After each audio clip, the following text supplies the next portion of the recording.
What you just said is one of the most insanely idiotic things I have ever heard. Everyone in this room is now dumber for having listened to it.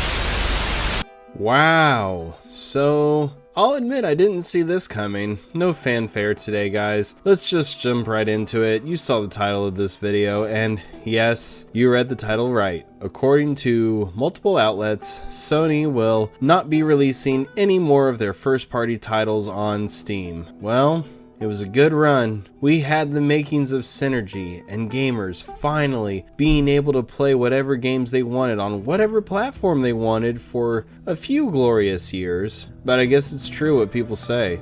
All good things must come to an end. If you don't believe me, here's the proof right here, I'm sorry to admit. After a rocky 6 years, Sony cancels future single-player PC game releases. This article comes from Ars Technica. And it's referencing a Bloomberg article. I read the original Bloomberg article when I was first writing up this little video that I was going to do. However, when I went to record here, it was trying to charge me a subscription and wouldn't go away. So we're going to look at this article instead. So let's check this out. Sony no longer plans to bring current and future single-player games to personal computers, according to Bloomberg. The report specifically names last year's Ghost of Yotai and the soon-to-be-released Returnal successor Saros as games whose PC plans have been cancelled. Some multiplayer and third-party titles will still reach PCs, however. Basically, this article goes into talking about how the Bloomberg article written by Jason Schreider cited that people familiar with the company's plans who say that some within the company worry that releasing the games on PC could hurt sales of the PlayStation 5 console as well as those of its unannounced successor. There could also be concerns that PlayStation titles could end up on competing Xbox hardware if Microsoft makes good on speculation that the next Xbox might play PC games. So basically Sony has their panties in a wad that, you know, players are going to be able to buy their games without buying their hardware, which, oh my god, so many problems with that. So that is a very flawed line of thinking, sir. The article goes on to mention that there are a few caveats to this change in strategy that are important to note. The multiplayer titles will still be released cross-platform, which includes Marathon, a reboot of an old first-person shooter franchise by Bungie, which was the people who made Halo, and now they're owned by Sony. Wow, what a time to be alive. Microsoft Xbox fucked Halo so fucking bad that Bungie got sold to its competitor. Oh, consoles are a train wreck, aren't they? Also, some games that are effectively first-party titles for the PlayStation 5 but are developed by studios that Sony does not own, such as Death Stranding 2 and the just-announced Kena Scars of Kazumura, will still reach PCs. So, for all of you Kojima fans out there, don't you worry, you're still getting Death Stranding 2.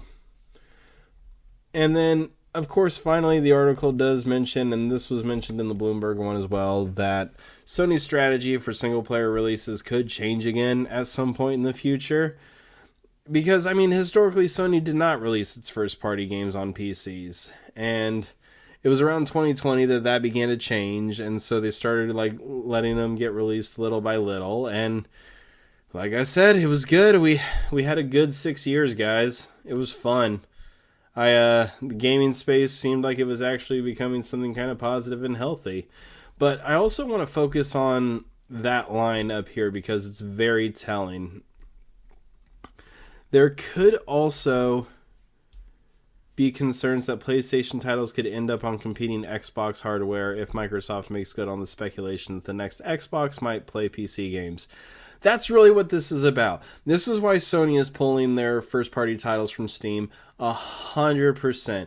They are so conceited, and they so much are terrified at the idea of somebody playing a PS5 game on an Xbox or a PC that it's just completely unacceptable. And so they are, like a lot of articles that I've seen say in their headlines, taking their ball and going home. They are acting like petulant 5-year-olds. Are we all happy with the timeline that we're in? Isn't this a great one? I can't take it anymore! I just want to die! It makes absolutely no sense. I mean, if you take a look at this. They're acting like these games don't sell on PC. And that's just categorically not true. I mean, another article from Alina Analytics talking about the top selling PlayStation 5 games on Steam. PlayStation has made over $1.2 billion so far from selling games on Steam. Hello, I like money. 1.5 billion. And you might be sitting here thinking, Switch, yeah, but how much did it cost to make those games? I mean, to think of the time to port them over and pay the employees and, you know, what you got to pay to recode everything? Well, check out this little article from iLogos where it literally breaks down what it costs to port a video game. So you can read this article here where it will go into like what it takes for different companies to port their games over to different hardware, not just PC, but like mobile apps or Apple devices. You know, this actually kind of ties into that Apple video that I made a few weeks ago. You can check that out if you're interested. But it's interesting because it basically goes into like what it takes to move games from platform to platform. So if you've ever wondered, you know, why is this game not on Mac? Why is this game not on Xbox and it's only on PlayStation? Like, is there a reason like beyond the proprietariness and the legal bullshit? Like, yeah, this article actually goes into it. And there's a very interesting number in here. And it comes in at this part. How costly is it to port a game? When you take a look at this, they say the end price for game porting usually starts around $50,000. Now, you're gonna be, I hear you. Those AAA games, there's no way they only charge $50,000. Yeah, this article mentions that too. That's probably what most indie games pay to get their games ported. But AAA titles, you're right, they probably cost a little bit more than that. But again, that's why it's kind of important to come back to this article, because look at this. Look at these sales numbers. 12.7 million for Helldivers 2, 4.5 for Horizon Zero Dawn, 4.2 million for God of War 2018. A game that came out 8 years ago. Sold 4.2 million copies. Remember that number. That's going to be important for later. God damn it, man. We were so fucking close. We almost put an end to the stupid console wars that have been going on since the 90s. We were so close to letting the players choose their preferred platform and then just playing our games. This really makes no sense to me. Like I said, everything we went over in the articles we looked at, this seems like a really stupid move. Every gaming platform, when they make a new console, loses money initially on the hardware with their price points, but they make up that cost with the sales of their software. That's the games. It literally feels like Sony is acting like Walter White, and I'm sitting over here being Mike trying to explain it to them. We had a good thing, you stupid son of a bitch. It was perfect. But no, you just had to blow it up. You and your pride and your ego. You just had to be the man. If you'd done your job, known your place, we'd all be fine right now. Because that is 100% what it is. Sony is so pissed that everyone knows how phoned in the PS5 consoles have been since it released. They saw the massive shift away from their consoles over to PC, and they can't accept that they aren't the top dogs anymore. I mean, for God's sakes, the amount of tech repairers who make videos talking about their janky HDMI ports and how apparently some of them pay their damn rent repairing that shit. Like, that is lazy. That's bullshit. You're charging me $500+ for this console, and you can't solder the goddamn HDMI port to the motherboard properly? Get the fuck out of here. What are you talking about? Ugh. Don't get me wrong. I am by no means saying that people are en masse getting rid of their PS5s and switching to PC. Nor am I saying that they should. PC is expensive and asks you to do a little bit more to play your games than a box that is programmed to only play games. I am also not saying people won't buy PS5s and PS6s when they come out. Some people are okay with forever being locked to a box that only plays games, that won't let you mod your games, or push the graphical fidelity without sacrificing frame rates, or make you buy a new box every few years because they don't make them upgradable. And that's each person's own choice. But Sony is leaving money on the table by shunning PC. Again, look at this article. If we were to be generous and double, no, fuck it, triple the estimate porting cost from this article and said that it cost them $150,000 to port their games.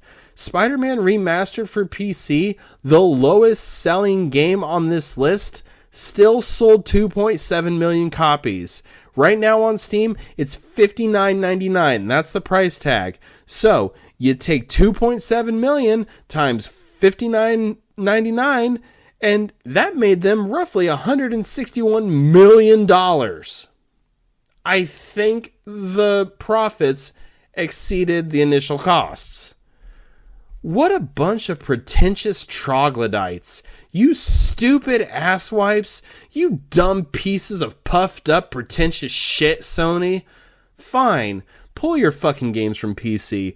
People will still buy them. Absolutely. I'm not going to deny that. But I'm not the brainless, dickless fuckwad that is saying no to $161 million. And I want to look him straight in the eye, and I want to tell him what a cheap, lying, no-good, rotten, four-flushing, low-life, snake-licking, dirt-eating, inbred, overstuffed, ignorant, blood-sucking, dog-kissing, brainless, dickless, hopeless, heartless, fat-ass, bug-eyed, stiff-legged, spotty-lipped, worm-headed sack of monkey shit he is!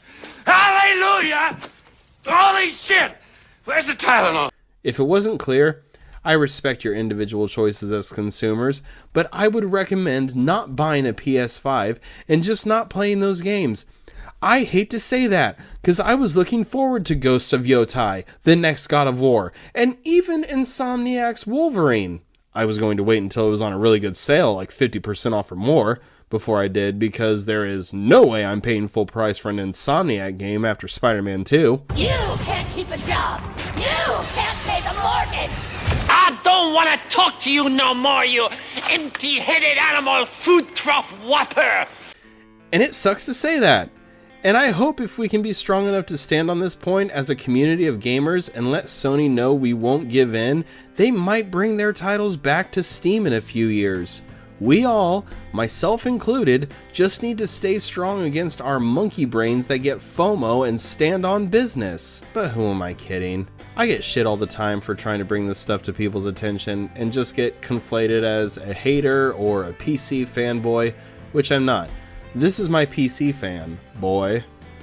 But I don't hate anyone that plays on PS5, and I don't hate anyone that can't control their impulses and have to just consume because of FOMO. I still fight myself on that all the time. I'm thankful my PC can play RE9, because I wasn't sure it would, but I wanted it so bad I said fuck it before looking up performance videos like I should have. I'm not saying I'm better than anybody else, but I am saying we the players have the power to change Sony's mind, and it's going to be on us to do so. They won't do it because they're a nice company that cares about the gamers. We have to show them with our wallets, and that was the point of this video. Thank you all so much for watching. If you made it to the end of this video, I really appreciate it. If you enjoyed this video, subscribe to stay up to date with future videos, and leave a like to help this video reach more people.